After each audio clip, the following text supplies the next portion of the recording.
तो आज इस मूवी को मैं एक्सप्लेन करने वाला हूँ। ये मूवी पूरी तरीके से डाटा वसूल मूवी है। इस मूवी की कहानी इतनी खूबसूरती से लिखी गई है और इस मूवी के अंदर इतना सस्पेंस है भाई साहब, इतना सस्पेंस है कि आखिरी की जो मूवी बच जाती है उसमें इतने सीक्रेट खुलेंगे कि आप लोग कहोगे यार मजा ही आ गया।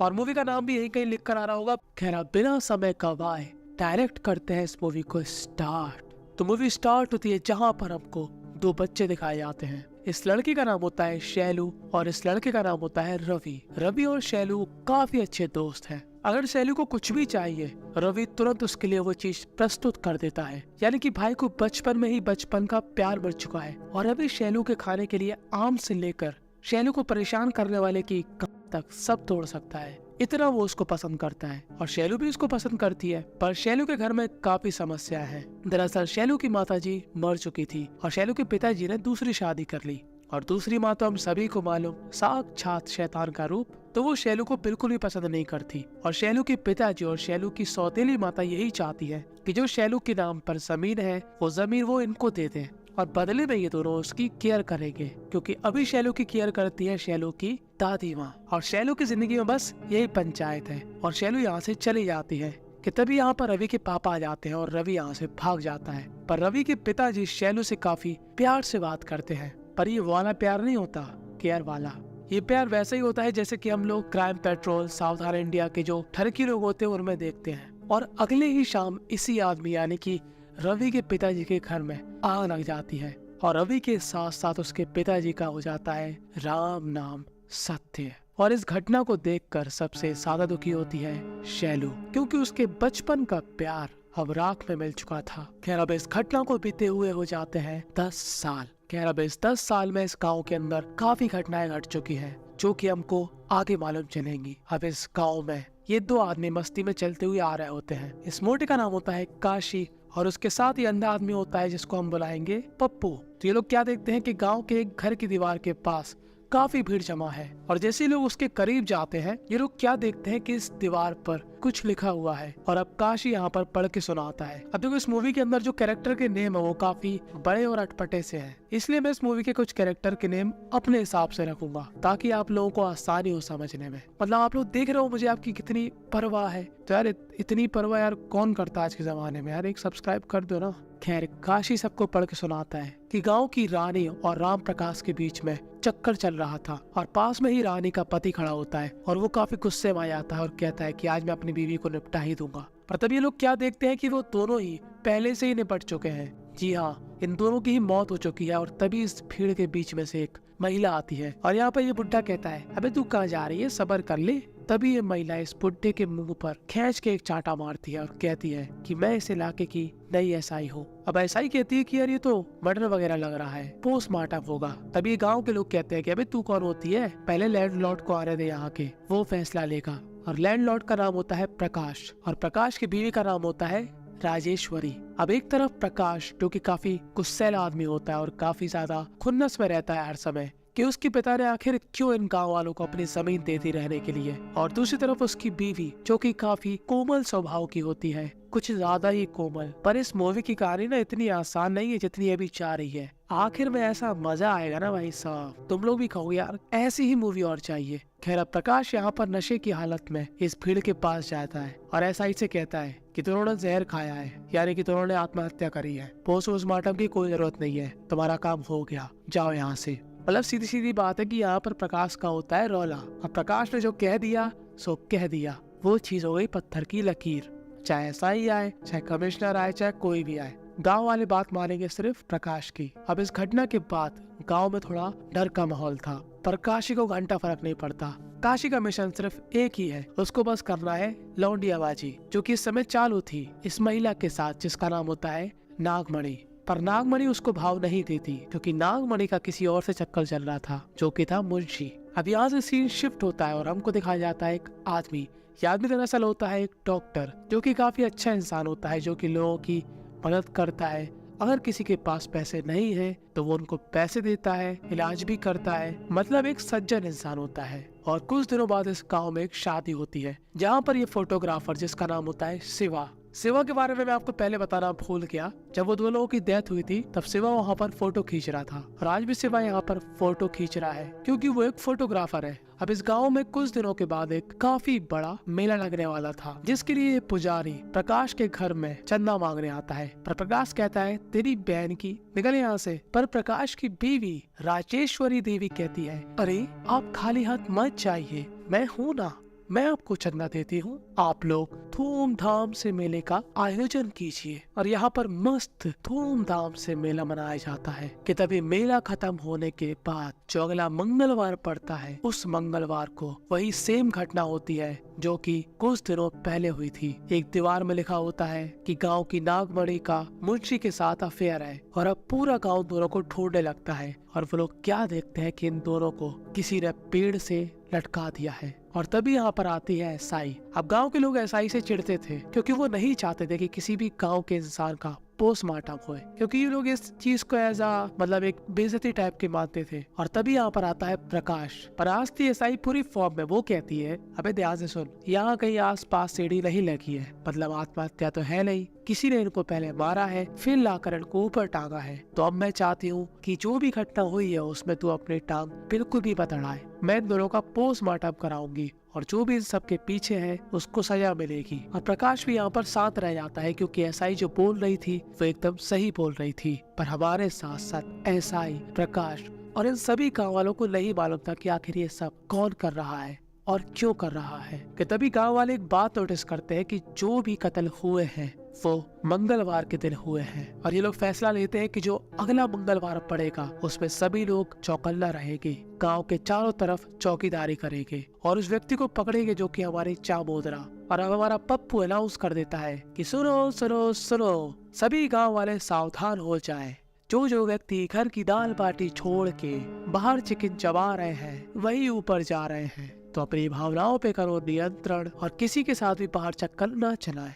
और आज ही की रात ये डॉक्टर जंगल के बीच से गुजर रहा होता है कि तभी उसको एक कुएं के पास एक भूत जैसी लड़की दिखाई देती है और डॉक्टर कहता है शैलू। तो शैलू वही है जिसको हमने उसके बचपन में देखा था। पर आखिर शैलू के साथ ऐसा क्या हुआ था ये हमको मालूम चलेगा अब 18 महीने पहले की कहानी से। तो अब हमको दिखाई जाती है शैलू की कहानी जो कि अपने कॉलेज जा रही होती है और शैलू का इंग्लिश टीचर उस पर खुलेआम जिंदा लाइन मार रहा होता है। वो शैलू से सीधा सीधा कहता है कि देखो शैलू, मैं चाहता हूँ कि मैं तुम्हारी ले लूं सारी परेशानी और साथ में ही ले लूं तुम्हारा दुख। और हम सभी को मालूम कि लड़कियों की कमजोरी क्या है, ये ऐसी इच्छाप्रीस वाली लाइंस। तो शैलू भी हमारे इस टीचर के प्यार में गिर जाती है और दिन रात बस अपने टीचर के बारे में सोचती है। पर सोचने तक तो ठीक था, शैलू एक कदम और आगे बढ़ जाती है। मतलब वो अपने टीचर को सिर्फ दिमाग में रखकर उनके साथ चरम सुख के सपने देखकर अपने आप को संतुष्टि देती है। उंगली डाल के जो चक्री घुमाई घर घर घर घर घर घर घर। मतलब आप लोग समझ ही गए होंगे और जो लोग नहीं समझे वो छोटा भीम देखें। अब ये दोनों ही एक दूसरे को पसंद करते थे और इनका प्यार एक स्टेप और आगे बढ़ता है। ये टीचर शैलू का हाथ पकड़ता है और अब शैलू को भी संस्कारी होने का मन करता है और ये दोनों ही ताबड़तोड़ संस्कारी होते हैं। आज भी, कल भी, परसों भी, नरसों भी, हर दिन लगातार बार बार। और अब कुछ दिन बीतने के बाद जब रोज की तरह शैलू अपने कॉलेज जाती है और उसकी आंखें अपने प्रेमी टीचर को ढूंढ रही होती है, तब वो क्या देखती है कि उसका टीचर किसी और महिला के साथ शादी करके यहाँ से जा रहा है। यानी कि शैलू का अपने टीचर के साथ शादी करने का सपना टूट गया क्योंकि शैलू का ये हरामी टीचर उसके प्यार पे मूत गया। और वो जाते जाते भी उससे माफी नहीं मांगता। वो पता उससे क्या कहता है कि मैंने तो सिर्फ तुम्हारा इस्तेमाल किया था, विश्वास तो मुझे अपनी गर्लफ्रेंड पे था, इसीलिए मैंने उससे ही शादी करी, तो बाय बाय टाटा, अब मैं तुमसे मिलना नहीं चाहता। अब यहाँ कलेश होने के बाद जब शैलू अपने घर जाती है तब उसको एक और झटका लगता है। दरअसल उसकी दादी माँ यहाँ पर स्वर्ग से हार गई थी और हमारी शैलू अकेली पड़ चुकी है। और अगले दिन जब उसके पापा और सौतेली माँ यहाँ पर आते हैं तो वो लोग उस पर बिल्कुल भी तरस नहीं खाते। उनको बस चाहिए थी जो कि शैलू के नाम जमीन है वो इनके नाम हो जाए बस। तो शैलू कहते हैं ये ले सारी जमीन और इसको बढ़िया से रोल करके डाल लो अपने नितंब में और दोबारा कभी भी यहाँ पर मत आना। अब शैलू बिल्कुल से ही अकेली पड़ चुकी है और शैलू जब भी स्ट्रेस में होती शैलू को संस्कारी होने का मन होता। जी हाँ, अब ये बात आपको काफी अजीब लग रही होगी पर इसका खुलासा बाद में होगा। तो अब शैलू एवी किसी के साथ भी संस्कारी हो जाती और लोगों को ऐसा लगने लगा था कि शैलू संस्कारी होने की भूखी है, तो कुछ लोग उसके साथ जबरदस्ती भी करते थे। और जब भी शैलू को ये संस्कारी वाली भावना आती है, शैलू अपने हाथ में कस के रबड़ खींच के मारती है और जब उससे कंट्रोल नहीं होता तो मजबूरन उसको किसी न किसी के साथ संस्कारी होना पड़ता है। और जब वो अपने गांव के इस मुंशी को मना कर देती है तो ये शैलू के ऊपर झूठा नाम लगा देता कि ये चोरी करके यहाँ से भाग रही थी। और अब शैलू बस यही चाहती है कि उसकी वो वाली फीलिंग्स उस पर हावी ना हो, और जब भी उसको ये फीलिंग्स आती है वो अपने आप को काफी दर्द पहुंचाती है। और अब कुछ दिन बीतने के बाद अचानक से शैलू एकदम खुश रहने लगती है। आखिर बीते कुछ दिनों में उसके साथ ऐसा क्या हुआ था जो कि शैलू अब खुश रहने लगी थी, वो हमको मालूम चलेगा बाद में। फिलहाल उसके घर के बाहर गांव के सभी लोग आ जाते हैं और उसको घसीट के प्रकाश राज के पास ले जाते हैं और कहते हैं कि ये महिला काफी अपवित्र महिला है, ये गांव के मर्दों को रिझाती है और उनके साथ संस्कारी होती है, यहाँ तक कि इसने चोरी भी करी, ये काफी बेकार औरत है। तो प्रकाश राज कहता है कि ठीक है, इस गंदी महिला को इस गांव से थक्के मार के बाहर निकाल दो। और अब ये निर्दयी गांव के लोग शैलू को मार पीट के इस गांव से बाहर निकाल देते हैं। और अब इस घटना को कुछ दिन बीत जाते हैं और कुछ दिनों के बाद इस गांव के खेत के पास वाले कुएं में शैलू की लाश मिलती है और इन सभी को ऐसा ही लगता है कि शैलू ने आत्महत्या कर ली होगी। खैर ये थी शैलू की कहानी जो कि हो चुकी है समाप्त। अब हमको दिखाई जाएगी फिर से प्रेजेंट की कहानी। अब ऐसा ही यहाँ पर अपने दिमाग का काफी अच्छे तरीके से इस्तेमाल कर रही थी और हर एक कड़ी को मिला रही थी। और शाम होने के बाद ये गाँव के लोग चारों तरफ घूम रहे होते हैं और देख रहे होते हैं कि आखिर वो कौन सा इंसान है जो कि दीवार में लिखता है और वो जिसका भी नाम दीवार पे लिखता है उसकी मौत हो जाती है। तभी हम लोग क्या देखते हैं कि यहाँ पर वही डॉक्टर आता है जो कि लोगों की हेल्प करता था। वो यहाँ पर अपने बैग से एक चौक निकालता है और इस दीवार पर कुछ लिखने लगता है कि तभी यहाँ पर वो ऐसा ही आ जाती है और कहती है कि मुझको तेरे पे ही शक था। अब इससे पहले डॉक्टर यहाँ से भागे, इन दोनों के बीच हाथापाई होती है और डॉक्टर यहाँ पर बेहोशी का इंजेक्शन एसआई के गले में लगा देता है और बांध के अपने अड्डे पर ले जाता है। और अब एसआई पूछती है कि तूने ये सब क्यों किया, तू क्यों आखिर निर्दोष लोगों को मार रहा है। तो अब डॉक्टर बताएगा इस एसआई को ये सब करने का रीजन। तो ये डॉक्टर बताता है कि शैलू जब दर दर भटक रही थी और उसके बारे में लोग यही कहते थे कि ये काफी मर्दों के साथ संस्कारी हो चुकी है, इसलिए उसकी कोई मदद भी नहीं करता था। तो ये जिम्मा मैंने लिया। मैंने सोचा क्यों ना मैं शैलू की मदद करूं कि आखिर उसको क्या समस्या है। और वो शैलू का ब्लड लेकर उसकी जांच कराता है और जब शैलू की रिपोर्ट आती है तब ये डॉक्टर कहते हैं कि शैलू को एक काफी अजीब सी बीमारी है जिसको बोलते हैं हाइपर सेक्सुअल डिसऑर्डर, यानी कि उसके अंदर वो डिजायर वाली फीलिंग और लड़कियों के मुकाबले 10 गुना ज्यादा होती है और वो चाह कर भी अपनी उस फीलिंग को कंट्रोल नहीं कर सकती। और ऐसे पेशेंट इस फीलिंग को कंट्रोल करने के लिए अपने आप को या तो दर्द पहुंचाते हैं या तो किसी के साथ संस्कारी हो जाते हैं। और ये ऐसी समस्या है कि जिसको समाज नहीं समझने वाला। और ऐसी बीमारी उन्हीं लोगों को होती है जो कि बचपन में काफी स्ट्रेस में रहा करते थे, उनके घर में काफी फैमिली प्रॉब्लम्स हुआ करती थी, जिन्होंने काफी मेंटली ट्रॉमा झेला, पर इसको कंट्रोल किया जा सकता है दवाई देकर। तो अब ये जिम्मा उठाता है ये डॉक्टर। अब ये डॉक्टर शैलू को अपनी बेटी की तरह ट्रीट कर रहा था क्योंकि डॉक्टर की भी एक बेटी थी पहले जिसने सुसाइड कर लिया था मेंटली प्रेशर की वजह से, और इस डॉक्टर को उस बात का अभी तक रिग्रेट है। और ये एसआई डॉक्टर की बातों को काफी ध्यान से सुन रही होती है। पर दूसरी तरफ इसी गाँव में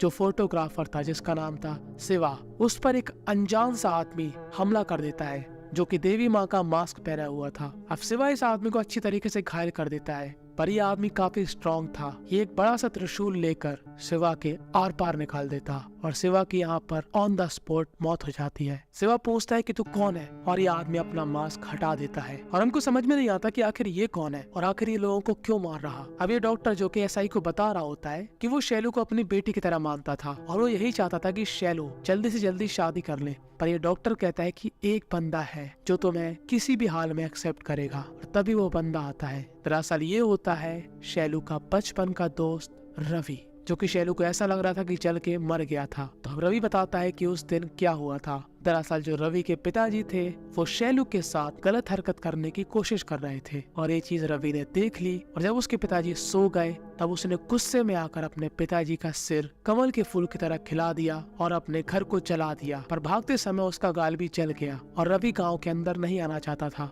पर वो शैलू पर हमेशा अपनी नजर रखता था। और शैलू रवि को देखकर काफी खुश है और अब जल्द ये दोनों शादी करने वाले हैं और शादी का सामान वगैरह लेने डॉक्टर और रवि गांव से बाहर जाते हैं। पर वो जैसे ही गांव में लौटकर वापस आते हैं उनको क्या मालूम चलता है कि शैलू ने आत्महत्या कर ली है। अब शैलू की जिंदगी में कोई दुखी नहीं था, उसकी जिंदगी में अच्छे दिन फिर से वापस आ गए थे, तो आखिर वो क्यों सुसाइड करेगी? यही बात हमारी तरह इन दोनों को भी समझ में नहीं आ रही थी। तभी ऐसा ही पूछती है, तो तुम लोगों को क्यों मार रहे हो? तभी डॉक्टर कहता है क्योंकि शैलू ने आत्महत्या नहीं करी थी, उसका मर्डर हुआ था जो कि 6 लोगों ने मिलकर किया था। उन 6 में से 4 लोगों की मौत हो चुकी है। अब डॉक्टर को नहीं मालूम कि शिवा की भी मौत हो चुकी है, यानी कि टोटली 5 लोगों की मौत हो चुकी है। पर वो आखिरी इंसान कौन है जिसको अब ये लोग मारना चाहते हैं? कि तभी हम लोग क्या देखते हैं कि डॉक्टर के घर के बाहर ही प्रकाश राज इनकी बातें सुन रहा होता है और ऐसा ही पूछती है कि वो आखिरी इंसान कौन है जिसको तुम लोग मारने वाले हो। तब ये डॉक्टर कहता है कि वो आखिरी इंसान है प्रकाश राज की बीवी राजेश्वरी देवी। और ये बात सुनकर प्रकाश राज काफी रफ्तार में अपने घर जाता है और अपनी बीवी राजेश्वरी देवी का गला पकड़ लेता है और उसको इतना मारता है कि उसका भूत बना देता है और कहता है कि तू नीच औरत जिसने उस लड़की को मरवाया, बता क्यों तूने उसको मरवाया। दरअसल ये बात है जब शैलू अपने घर की ओर जा रही होती है तब 3-4 लोग उसके पीछे पड़ जाते हैं, जंगल की ओर निकल जाती और जंगल के पास में ही प्रकाश राज का एक पुराना घर था। और वो जैसे उस घर के अंदर जाती है वो क्या देखती है कि यहाँ पर एक लड़का और एक लड़की लगे पड़े हैं एक दूसरे के साथ संस्कारी होने। और जैसे ही शैलू इन दोनों की शक्ल देखती है उसको क्या मालूम चलता है कि ये महिला दरअसल राजेश्वरी देवी है और ये पुरुष दरअसल शिवा है। और शैलू इतनी हड़बड़ी में होती है कि वो अपने पैरों से आवाज कर देती है और राजेश्वरी देवी उसको देख लेती है। तो राजेश्वरी देवी को डर था कि अगर गलती से भी शैलू ने उसके अफेयर की बात प्रकाश राज को बता दी तो वो किसी को भी नहीं छोड़ेगा। इसलिए राजेश्वरी देवी अब शैलू को मारना चाहती है और जिस दिन उसको गांव से बाहर निकाल दिया जाता है उसी दिन राजेश्वरी देवी, शिवा और राजेश्वरी देवी के 4 और चमचे मिलकर शैलू को यहाँ पर मार डालते हैं। और ये बात अब प्रकाश राज को भी मालूम चल चुकी है। तो पता वो क्या करता है, वो अपनी बीवी में पेट्रोल डालकर जिंदा उसका स्वाहा कर देता है। और डॉक्टर भी यहाँ पर ये सब देख रहा था। और दूसरी तरफ जो हमारा रवि था जिसने शिवा को मार दिया था वो भी काफी घायल हो चुका था, तो वो उसी कुएं में कूद जाता है जहाँ पर शैलू का मर्डर हुआ था। और अगले दिन सबको ऐसा ही लगता है कि राजेश्वरी देवी गलती से जल के मर गई। पर डॉक्टर प्रकाश राज से कहता है कि मुझको सब कुछ मालूम कि तूने ही अपनी बीवी को ऊपर पहुंचाया। पर इस पूरी कहानी में हमको एक बात समझ में नहीं आई कि आखिर डॉक्टर को किसने बताया कि शैलू को उन 6 लोगों ने मारा था। तो अब आने वाला है मूवी का एक भयानक ट्विस्ट। तो जब शैलू को राजेश्वरी देवी और उसके साथी मार रहे थे तभी यहाँ पर मदिरा पान कर रहा था अंधा पप्पू। और यहाँ पर हमको मालूम चलता है कि ये अंधा पप्पू दरअसल अंधा नहीं होता, यही बंदा था जिसने उन 6 लोगों को शैलू का मर्डर करते हुए देखा था। और पप्पू ही था जिसने डॉक्टर और रवि को बताया था कि शैलू को किसने मारा था।